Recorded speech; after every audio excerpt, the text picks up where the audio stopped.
दियों की वो जगमगाहट, मिठाइयों की वो मिठास और हवा में घुली वो उत्सव की खुशबू। दिवाली का एहसास ही कुछ और है ना?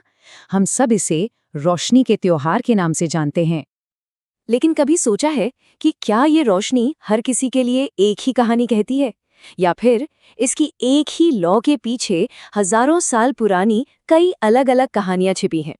आइए आज इसी सवाल का जवाब ढूंढते हैं। तो सबसे पहले बात करते हैं उस कहानी की जो हम सब ने बचपन से सुनी है। हिंदू धर्म में दिवाली का मतलब। असल में ये सिर्फ एक नहीं बल्कि कई बड़ी घटनाओं का संगम है। सबसे जानी पहचानी वजह तो है भगवान राम की 14 साल के वनवास के बाद अयोध्या वापसी, जब पूरी अयोध्या नगरी उनके स्वागत में दियों से जगमगा उठी थी। फिर इसी दिन हम धन और समृद्धि की देवी माँ लक्ष्मी की पूजा करते हैं। और इतना ही नहीं, भगवान विष्णु के नरसिंह अवतार और भगवान कृष्ण के हाथों नरकासुर के वध की कहानियां भी इसी दिन से जुड़ी हैं। तो मतलब ये हर तरह से बुराई पर अच्छाई की जीत का जश्न है। लेकिन कहानी यहाँ खत्म नहीं होती। ये तो बस एक पहलू है। भारत के दूसरे धर्मों में भी इसी दिन का एक बहुत ही गहरा, बहुत ही अलग मतलब है।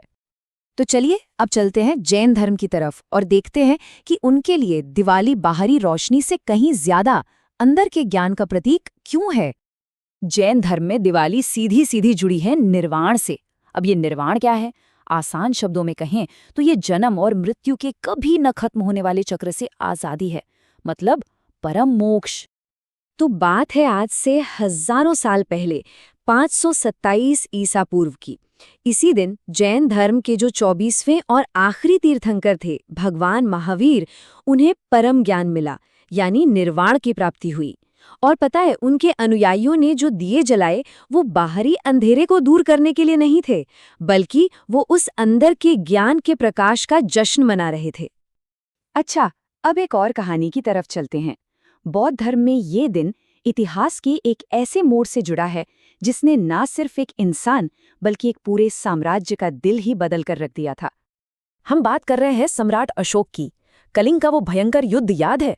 उस युद्ध के बाद इसी दिन सम्राट अशोक ने हिंसा को हमेशा के लिए छोड़कर शांति और अहिंसा का रास्ता चुना था। उन्होंने बौद्ध धर्म अपना लिया। सोचिए, एक सम्राट का कितना बड़ा हृदय परिवर्तन हुआ होगा। और ये कोई छोटा मोटा बदलाव नहीं था। उनका ये संकल्प इतना मजबूत था कि उन्होंने बुद्ध के संदेश को कोने कोने तक पहुंचाने के लिए एक दो नहीं बल्कि पूरे 84,000 स्तूप बनवाने का काम शुरू करवाया। और इस ऐतिहासिक दिन का जश्न भी लोगों ने दिए जलाकर ही मनाया था। रोशनी का एक मतलब उम्मीद होता है, ज्ञान होता है, और एक मतलब होता है आज़ादी। चलिए अब देखते हैं कि सिख धर्म में दिवाली का दिन अन्याय पर न्याय की जीत का इतना बड़ा प्रतीक कैसे बन गया। सिख इतिहास में इस दिन को एक खास नाम से जाना जाता है, बंदी छोड़ दिवस। नाम से ही पता चल रहा है, इसका मतलब है कैद से मुक्ति का दिन। और इस नाम के पीछे एक बहुत बड़ी कहानी है। ये कहानी है सिखों के छठे गुरु हरगोबिंद जी की। मुगल बादशाह जहांगीर ने उन्हें ग्वालियर के किले में कैद कर लिया था।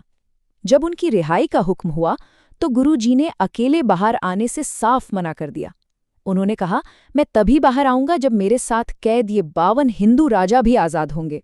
और जब वो उन 52 राजाओं को साथ लेकर अमृतसर पहुंचे तो उनके इस जज्बे और इंसानियत के सम्मान में पूरा शहर, पूरा अमृतसर दियों की रोशनी से नहा गया था। तो देखा आपने, एक ही त्योहार दिवाली और उसकी एक ही लौ में कितनी अलग अलग कहानियां, कितनी अलग अलग मान्यताएं और कितने बड़े बड़े ऐतिहासिक पल रोशन हो रहे हैं। इसीलिए ये कहना बिल्कुल सही है, एक प्रकाश पर्व, अनेक कहानियां। हर कहानी का अपना एक अलग रंग है, एक अलग संदेश है, पर सबकी सब उतनी ही प्रेरणा देने वाली हैं। तो आइए एक बार फटाफट सब कुछ साथ में देखते हैं। कितना कमाल का है ये। एक ही दिवाली, लेकिन हर किसी के लिए इसकी चमक का मतलब अलग है। हिंदू धर्म में ये है राम की वापसी और बुराई पर अच्छाई की जीत। जैन धर्म में ये है भगवान महावीर के निर्वाण, यानी परम ज्ञान का प्रकाश। बौद्ध धर्म में ये सम्राट अशोक के हृदय परिवर्तन और शांति के रास्ते का उत्सव है। और सिख धर्म के लिए ये है बंदी छोड़ दिवस, आज़ादी और इंसाफ की रोशनी।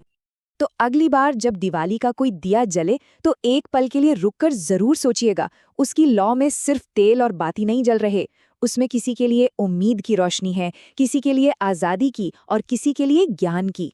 कहानियां कितनी भी अलग क्यों ना हो, उस प्रकाश का मकसद तो एक ही है ना? अंधेरे को मिटाना। और शायद यही वो रोशनी है जो हम सबको एक साथ जोड़ती है।